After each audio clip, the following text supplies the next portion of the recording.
A kingdom can survive a bad harvest, a harsh winter, even a foolish king. But no one was prepared for the day the Alpha King's wolf chose a goat. The laughter started in the front rows and spread through the Royal Moon Plaza like a wave. Hundreds of nobles dressed in silver and gold struggled to contain themselves. Some covered their mouths. Others openly laughed.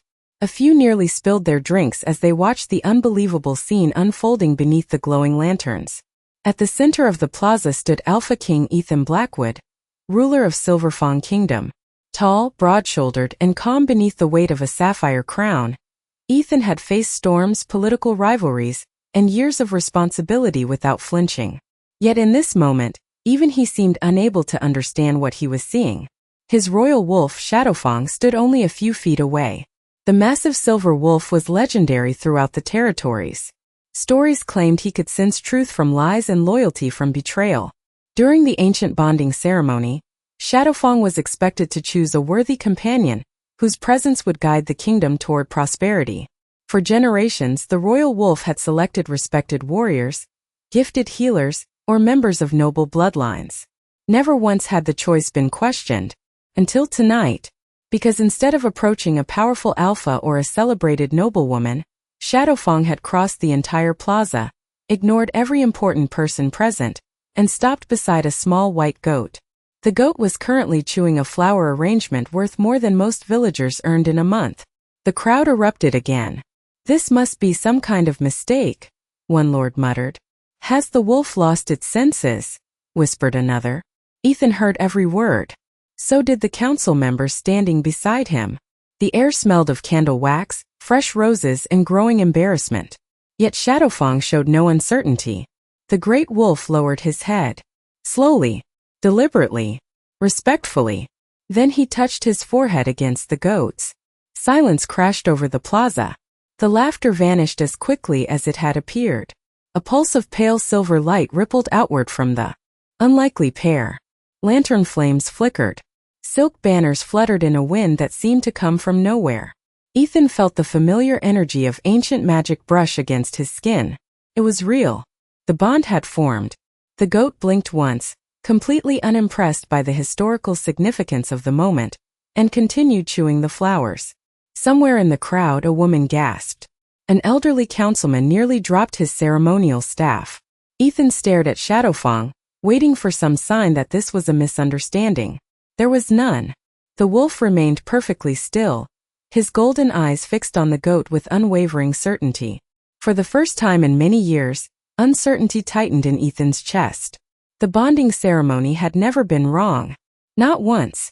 If Shadowfang had chosen this goat, then the choice carried meaning. The question was why.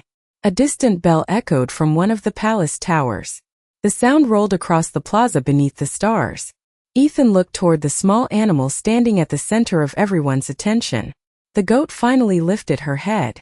A single flower petal hung from her mouth. Then she looked directly at the king. And somehow, impossibly, Ethan had the strange feeling that the goat knew something nobody else did. The silence did not last long. Within minutes, the Royal Moon Plaza was buzzing louder than before. But now the laughter had been replaced by whispers. Every noble, merchant, and council member seemed to have a theory. Some believed an enchantment had corrupted the ceremony. Others insisted an enemy kingdom had somehow tampered with the royal wolf. Yet the oldest advisors looked far more troubled. They knew the sacred bond had never failed in recorded history.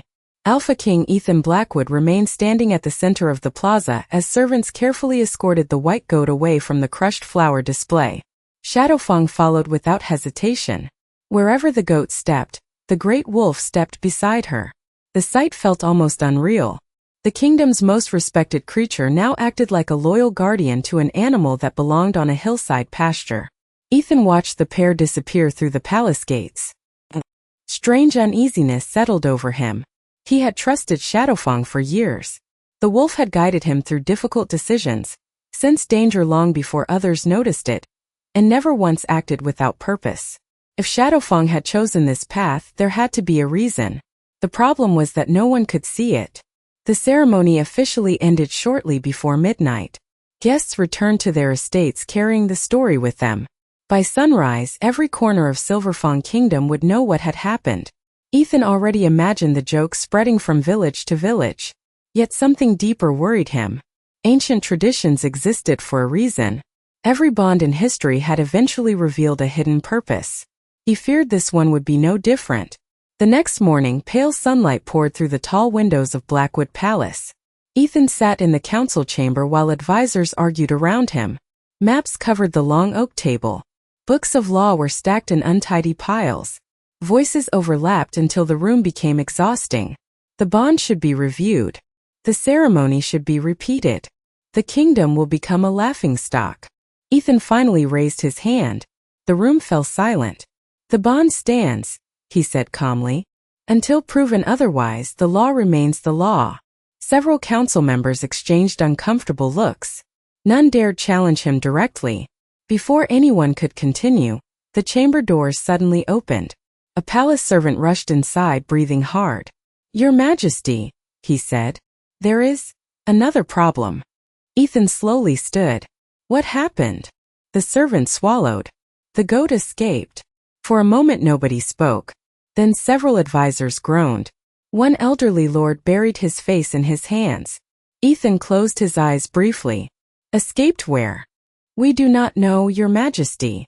The servant looked genuinely embarrassed. "The guards lost track of her less than 10 minutes ago." Ethan glanced toward Shadowfang. The great wolf had been lying quietly near the throne platform all morning. The moment the servant finished speaking, Shadowfang lifted his head. His ears perked forward. Then, without waiting for permission, he stood and walked toward the door. Ethan felt his pulse quicken. Shadowfang only behaved this way when something important was happening. The wolf paused at the entrance and looked back. Not at the council. Not at the guards. Directly at Ethan. It was an unmistakable invitation. "Follow me." Ethan grabbed his coat and headed for the door. Behind him, confused advisors hurried to keep up. Somewhere inside the palace grounds, a missing goat was apparently leading the kingdom toward something no one yet understood. Shadowfang moved through the palace with absolute confidence. Servants stepped aside. Guards straightened as the great silver wolf passed. Ethan followed closely behind, his long coat shifting with each stride while a growing line of advisors hurried after him. Nobody understood where they were going, but nobody wanted to be left behind either. The wolf crossed the marble corridors, descended a wide staircase, and headed toward the eastern side of the palace grounds. Morning sunlight painted the gardens in gold. Dew sparkled across trimmed hedges and flower beds. It should have been peaceful. Instead, an odd sense of anticipation hung in the air. Shadowfang suddenly stopped beside a small iron gate. Beyond it stretched the royal orchard, a quiet area filled with apple trees, berry bushes, and winding stone paths. Ethan frowned. The orchard was rarely visited this early in the day. Yet the wolf stared ahead as though he had found exactly what he was searching for. A soft sound drifted through the trees. It was not a growl. It was not a bark. It sounded suspiciously like happy chewing. One of the guards sighed. "I think we found her." Ethan pushed open the gate and stepped inside. A few moments later he froze. There, beneath a large apple tree, stood the famous goat. Daisy appeared completely unconcerned by the kingdom-wide search that had just occurred because of her disappearance. She was happily eating apples that had fallen onto the grass. Beside her stood a young woman wearing a simple faded blue dress. Her brown hair was tied back loosely, and a woven basket rested against her hip. Unlike the nobles who constantly surrounded Ethan, she looked entirely out of place in the royal orchard. Yet what caught Ethan's attention was not her appearance. It was the way Daisy reacted to her. The goat immediately trotted toward the young woman and pressed against her side. The woman smiled and scratched gently behind Daisy's ears. "There you are," she said softly. "I have been looking everywhere for you." Daisy answered with an enthusiastic bleat. Several council members stared in disbelief. One finally spoke. "You know this animal?" The young woman looked up for the first time. The moment she noticed the king standing only 20 feet away, her eyes widened. The basket nearly slipped from her hands. She quickly lowered her head. "Your Majesty," she said nervously. Ethan barely noticed the greeting. His attention remained fixed on Shadowfang. The royal wolf had approached the woman as well. More surprisingly, he sat down beside her. Calm, comfortable, trusting. The sight sent murmurs through the advisors. Shadowfang did not trust strangers. Ethan studied the young woman carefully. She looked no older than 22. There was nothing remarkable about her clothes or appearance. Yet somehow both Daisy and Shadowfang seemed completely at ease around her. "What is your name?" Ethan asked. "Emily Carter, Your Majesty." Her voice was quiet but steady. "And Daisy belongs to you?" Emily glanced down at the goat. "Since she was a baby." A strange silence followed. Ethan felt something click into place. The bond ceremony had not simply chosen a random goat. It had chosen a goat that already belonged to someone. Someone standing directly in front of him. Before he could ask another question, Daisy suddenly pulled away from Emily and wandered toward a cluster of berry bushes. The goat lowered her head and began digging excitedly at the ground. Seconds later, something metallic glimmered beneath the dirt. Every person in the orchard turned to look. Daisy had somehow uncovered an object buried beneath the roots of the bushes. And judging by the expression on the oldest council member's face, it was something that should not have been there at all. The entire orchard seemed to hold its breath. Morning sunlight filtered through the apple trees while everyone stared at the patch of disturbed earth beneath Daisy's hooves. The goat continued digging with surprising enthusiasm, completely unaware that dozens of eyes were now fixed on her. Emily stepped forward first. "Daisy, what are you doing?" she asked softly. The goat ignored her and nudged the object again. More dirt crumbled away, revealing the corner of a small metal box. It was old, very old. Its silver surface was darkened by years underground, yet delicate carvings still covered every inch. Ethan noticed something change in the expression of Councilman Theodore, the oldest member of the royal court. The elderly man had gone pale. "That cannot be possible," Theodore whispered. "What is it?" Ethan asked. Theodore swallowed hard. "Your Majesty, I have only seen drawings of it." The councilman slowly approached the box. His hands trembled slightly. "If I am correct, this is a royal wayfinder." Several advisors exchanged confused looks. The name clearly meant nothing to them. Theodore carefully brushed away the remaining dirt. Hundreds of years ago, before the kingdom was united, the first kings carried enchanted wayfinders. They were believed to reveal hidden paths during times of uncertainty. Ethan frowned. "And this one was buried beneath my orchard? That is what makes no sense." Theodore stared at the box in disbelief. The last recorded wayfinder vanished nearly 3 centuries ago. Emily listened quietly from beside the apple tree. She had never heard of a royal wayfinder before, but she could feel the tension spreading through the group. Even the advisors who had laughed at Daisy yesterday were now paying close attention. Ethan knelt beside the box and carefully lifted it from the ground. It felt surprisingly light. The carvings shimmered faintly as sunlight touched the metal. A soft click echoed through the orchard. The lid slowly opened on its own. Several people gasped. Inside rested a small crystal no larger than a robin's egg. The crystal glowed with a gentle silver light. For a few seconds nothing happened. Then a thin beam of light emerged from the crystal and stretched across the orchard. The glowing line moved through the trees like a trail waiting to be followed. Complete silence settled over the group. Ethan stared at the mysterious path. Theodore looked as though he might forget how to breathe. One advisor nervously adjusted his collar. Daisy, meanwhile, seemed extremely pleased with herself.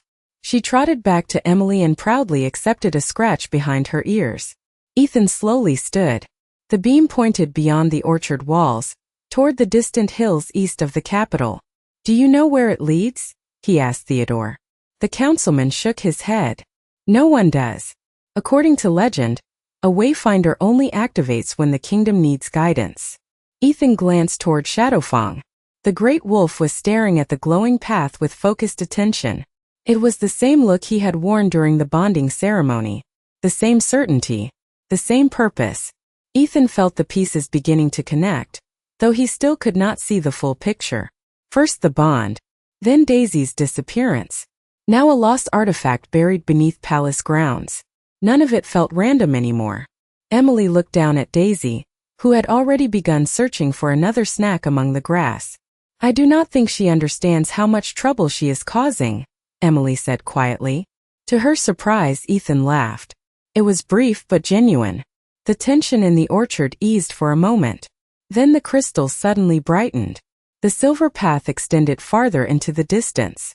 And for the first time, Ethan realized the trail was not simply asking to be followed. It was leading them somewhere very specific. Somewhere that had been waiting for them all along. By noon, preparations were already underway.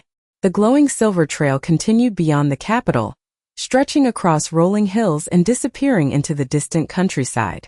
No matter where the sun moved, the light never faded. It remained steady, as though patiently waiting for someone to follow it. Ethan stood on the palace balcony overlooking the city below. Market stalls filled the streets. Carriages rolled across stone roads. Ordinary life continued as if nothing unusual had happened. Yet the king knew better. Somewhere beyond those rooftops, the wayfinder was pointing toward a secret that had remained hidden for centuries. Behind him, advisors debated logistics, routes, and schedules. Ethan barely listened. His attention shifted toward the courtyard where Shadowfang sat beside Daisy. The wolf never strayed far from the goat anymore. More surprising was the fact that Daisy appeared completely comfortable around him. She wandered between flower beds, sampled leaves from decorative bushes, and occasionally attempted to nibble things that palace gardeners desperately tried to protect. Emily stood nearby, apologizing for the goat's behavior at least once every few minutes. Ethan found himself watching the scene longer than expected. Emily did not act like someone standing at the center of a royal mystery. She still seemed more concerned about Daisy eating the wrong plants than about ancient artifacts and forgotten legends. There was something honest about that. Late that afternoon, the expedition finally departed. A small group left the capital through the eastern gate. Ethan rode at the front. Shadowfang ran alongside his horse. Emily traveled in a wagon behind them with Daisy, while several trusted advisors and guards completed the procession. The silver trail remained visible the entire time. It crossed open meadows painted green by spring rains. It wound through groves of maple trees where sunlight flickered across the path like scattered diamonds. As the hours passed, Ethan noticed something strange. Every time the group approached a crossroads, Daisy would become unusually alert. She would stand, look ahead, and bleat impatiently until they continued in the correct direction. Theodore noticed it too. "The goat knows where the trail leads," he whispered. "Or perhaps she knows where it ends." By evening, the travelers reached a quiet valley nearly 30 miles from the capital. The silver path guided them toward a lonely hill crowned by a ring of ancient stones. Moss covered the weathered pillars. Wildflowers grew between cracks in the earth. The place felt untouched by time. The moment the group arrived, the crystal inside the wayfinder shone brighter than ever before. A hush fell over everyone. Ethan dismounted slowly. Even the wind seemed quieter here. Then, Daisy trotted forward. Without hesitation, she walked directly into the center of the stone circle and stopped. The ground beneath her hooves began to glow. Soft silver light spread across symbols hidden beneath layers of dirt and grass. Theodore stared with wide eyes. Emily forgot to breathe. And Ethan felt the same certainty he had sensed during the bonding ceremony. They had finally reached the place the wayfinder wanted them to find. The question was why this forgotten hill had waited 300 years for a king, a village girl, a royal wolf, and a goat to arrive together. The silver symbols continued spreading beneath the stone circle, until every ancient marking glowed softly beneath the evening sky. Nobody moved. Nobody spoke. Even the horses seemed unusually quiet. Ethan stepped closer, his boots brushing against grass that had likely grown undisturbed for generations. The air felt different here. Cooler. Lighter. Almost as if the valley itself had awakened after a very long sleep. Daisy stood proudly in the center of the glowing circle while Shadowfang remained at the edge, watching with calm certainty. Emily looked from the goat to the symbols beneath her feet. "I do not understand any of this," she admitted softly. Theodore slowly knelt near one of the illuminated markings. His fingers hovered above the ancient stone. "Neither do I," he said. "And that concerns me more than I can explain." The old councilman spent several moments studying the symbols before his eyes suddenly widened. "Your Majesty." Ethan turned. Theodore pointed toward a section of the circle partially hidden beneath grass. "There are words." Several people gathered around him. The inscription was written in an ancient language few still recognized. but Theodore carefully translated each line. His voice trembled as he spoke. When the kingdom forgets the path forward, guidance shall come from the place least expected. Pride shall search the mountains. Wisdom shall search the libraries. Yet truth shall arrive on humble feet. Silence followed. Emily blinked. One advisor frowned. Humble feet. Theodore looked directly at Daisy. The entire group slowly turned toward the goat. Daisy responded by chewing a wildflower. Ethan rubbed a hand across his jaw. Somehow that explanation felt both ridiculous and increasingly believable. The crystal inside the wayfinder suddenly pulsed again. A new beam of silver light emerged from the center of the circle. This time it did not stretch toward the horizon. Instead it pointed downward, directly beneath Daisy. Theodore stared at the ground. There is something under the hill. Workers immediately began clearing away loose stones and overgrown roots. Within an hour, they uncovered a circular stone door hidden beneath layers of earth. The discovery sent excitement through the entire expedition. Emily remained beside Daisy while Ethan examined the entrance. Strange carvings covered its surface. At the very center was the same symbol that appeared on the wayfinder. As soon as Ethan brought the crystal close, the stone door released a deep rumble. Dust drifted into the air. Slowly, the ancient entrance opened. Cool air flowed upward from below. A staircase disappeared into darkness beneath the hill. Nobody had expected to find an underground chamber. Theodore looked overwhelmed. This place was erased from history. Ethan picked up a lantern from one of the guards. The warm glow illuminated the first few steps. Shadowfang immediately moved toward the entrance. Daisy followed him without hesitation. Emily sighed. Of course she is going first. For the first time all day Ethan smiled. Then he looked into the darkness below. The hidden chamber had waited centuries to be discovered. Somehow, against all logic, a curious goat had been the one to reveal it. And as the group prepared to descend the ancient staircase, Ethan could not shake the feeling that the greatest secret of the kingdom was waiting just beyond the shadows. Lantern light danced across ancient stone walls as the group descended deeper beneath the hill. The staircase seemed endless. Cool air drifted upward carrying the scent of dust, aged parchment, and something Ethan could not quite identify. It felt less like entering a forgotten ruin and more like stepping into a memory that the kingdom itself had hidden away. Shadowfang led the way with silent confidence. Daisy trotted beside him, her hooves clicking softly against the stone steps. Emily followed close behind, one hand resting lightly on the goat's back whenever the path narrowed. The sight felt strangely comforting in a place that should have felt intimidating. After several minutes, the staircase finally opened into a vast underground chamber. Dozens of lanterns mounted along the walls suddenly flickered to life on their own. Warm golden light spread through the room. Gasps echoed around the chamber. Shelves lined the walls from floor to ceiling. Ancient books rested beside carved stone tablets. Maps hung inside glass cases. Banners bearing forgotten royal symbols remained perfectly preserved despite their age. Theodore stared in amazement. This is impossible. Ethan slowly walked forward. The chamber appeared untouched. Not abandoned. Preserved. As if someone had carefully prepared it for a future visitor. At the center of the room stood a circular stone table. Upon it rested a single leather-bound journal. Unlike everything else in the chamber, there was no dust on its surface. The book looked as though it had been placed there yesterday. Ethan approached carefully. The cover displayed the crest of the first royal dynasty. Theodore nearly stumbled forward. "Your Majesty," he whispered. "That journal belongs to King Aldrich." Every child in Silverfang knew the name. Aldrich the Builder. Aldrich the Unifier. The king who had transformed scattered territories into a kingdom centuries ago. Ethan opened the journal.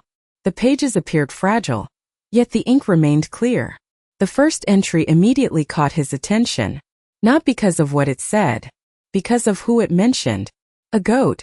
Ethan blinked and read the passage again. Theodore leaned over his shoulder and nearly dropped his glasses. Emily looked completely confused. The journal described a white goat that had accompanied Aldrich during the earliest days of the kingdom. According to the account, the animal repeatedly led travelers toward hidden water sources, safe roads, and valuable discoveries. Most people dismissed the stories as exaggerations. Yet page after page described similar events, the same unusual guidance, the same impossible luck. Ethan turned another page, then another. A pattern emerged. Every few generations during periods of uncertainty, a white goat appeared somewhere within the kingdom. Each time it helped reveal something important. Each time history quietly changed afterward. Emily looked down at Daisy. The goat was currently attempting to eat a corner of a decorative rug. You are telling me she has been doing this for centuries? Theodore slowly nodded. Not the same goat. His eyes remained fixed on the journal. But perhaps the same purpose. Before anyone could say more, the final page suddenly began to glow. Silver light spread across the parchment. New words appeared where none had existed before. The chamber fell silent. Ethan read the message aloud. When the guide returns, the forgotten truth shall awaken. Seek the Hall of Crowns. The glow faded. The room became still once more. Theodore looked stunned. Emily looked worried. Ethan looked thoughtful. But Daisy reacted differently. The moment the words appeared, she stopped chewing the rug, turned toward a dark hallway hidden behind the shelves, and began walking straight toward it as though she already knew exactly where the Hall of Crowns was waiting. The hidden hallway stretched beyond the ancient chamber, narrow at first and then gradually widening as the group followed Daisy deeper beneath the hill. Their lanterns cast golden reflections across polished stone walls that looked far newer than anything they had passed before. That alone unsettled Theodore. These stones should not look like this after 300 years, he murmured. Ethan noticed it too. There was almost no dust. No signs of collapse.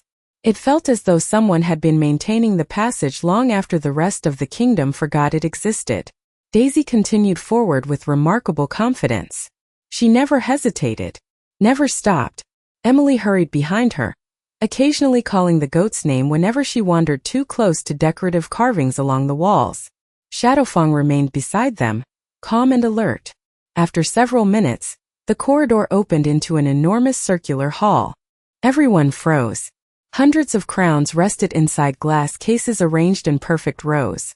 Some were crafted from silver, others from gold. A few displayed gemstones that shimmered beneath the lantern light. The collection represented centuries of royal history. Yet Ethan immediately noticed something strange. The official royal treasury contained only a fraction of these crowns. Many displayed here had never appeared in any historical record. Theodore slowly removed his glasses and wiped them twice. This changes everything, he whispered. Ethan walked toward the nearest display. Beneath each crown sat a small plaque engraved with a name and a brief account of that ruler's reign. Some kings were famous. Others were completely unknown. The further he walked, the more confusing the collection became. Entire branches of history appeared missing from the kingdom's official records. Emily moved toward another section of the hall. Daisy followed closely behind. The goat suddenly stopped before a display case positioned at the very center of the room. Unlike the others, this case contained no crown, only a sealed scroll. Soft silver light pulsed beneath the glass. The moment Ethan approached, the case quietly opened by itself. Nobody touched it. Nobody spoke. The scroll simply lifted into the air and unrolled. Ancient writing appeared across its surface. Theodore began reading aloud. His voice echoed through the hall. The strength of the kingdom was never carried by kings alone. It survived because guidance arrived from unexpected places. Those who ruled wisely listened not only to power, but also to humility, kindness, and truth. Ethan listened carefully. The message continued. Whenever pride blinded the throne, the guide returned to restore balance. Emily glanced down at Daisy. The goat was staring at the floating scroll with unusual focus. For the first time since this strange journey began, she looked less like a curious farm animal and more like something connected to a much larger purpose. Then another line appeared. Theodore's voice nearly failed him as he read it. The guide shall always reveal the one who sees value where others see none. Silence filled the hall. Ethan slowly turned toward Emily. Memories flashed through his mind. Daisy trusting her completely. Shadowfang sitting beside her. The Wayfinder appearing after they met. Every path had somehow led back to her. Emily looked equally surprised. "Why are you looking at me?" she asked softly. Before anyone could answer, A brilliant silver glow filled the Hall of Crowns. The empty space above the central display began to shine. Something was appearing where nothing had existed moments before. And as the light grew brighter, Ethan realized they were about to discover the final secret this forgotten place had protected for centuries. The silver light grew until the entire Hall of Crowns seemed to glow from within. Every crown, every display case, every ancient stone reflected the brilliance gathering above the central platform. Ethan shielded his eyes. Emily instinctively stepped closer to Daisy. Shadowfang remained perfectly still, his gaze fixed on the center of the hall. Then slowly the light began to fade. In its place appeared a crown unlike any the kingdom had ever seen. It floated several feet above the platform, crafted from silver-white metal that shimmered like moonlight across fresh snow. Delicate carvings covered its surface. Small gemstones glowed softly around its edges. The crown was beautiful, yet there was something else about it. It felt welcoming rather than intimidating, ancient rather than powerful, wise rather than grand. Theodore stared in amazement. "The crown of guidance," he whispered. "I thought it was only a legend." Ethan looked toward him. "What is it?" Theodore swallowed. According to the oldest stories, it was never worn by a king. It symbolized the truth that rulers succeed only when they listen to those around them. It vanished centuries ago. As if responding to his words, the crown slowly descended. The entire hall held its breath. Everyone expected it to move toward Ethan. After all, he was the king. Instead, the crown drifted gently across the room and stopped above Emily Carter. Her eyes widened. "No," she said immediately. "There must be some mistake." The crown ignored her objection. It hovered for several seconds, before settling lightly onto her head. The moment it touched her hair, warm silver light spread throughout the chamber. New words appeared across the walls. "The guide reveals not greatness.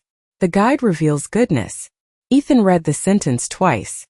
Then everything finally made sense. The bond had never been about a goat becoming important. It had been about revealing someone who never sought importance at all. Emily had cared for Daisy long before anyone believed she mattered. She had shown kindness without expecting reward. She had treated an ordinary animal as family when everyone else would have ignored her. The forgotten kings had hidden this lesson for future generations. Guidance often arrived through humble hearts. Not titles. Not wealth. Not status. Emily looked overwhelmed. Daisy, however, seemed delighted. The goat trotted forward and bumped her nose against Emily's hand. Laughter echoed through the hall. Even Ethan smiled. Months later, after the discoveries beneath the hill were carefully shared with the kingdom, a new tradition was announced. The Hall of Crowns would be preserved. The lessons of the past would be remembered. And by royal decree, Daisy received an official title recognizing her role in uncovering the lost history of Silverfang.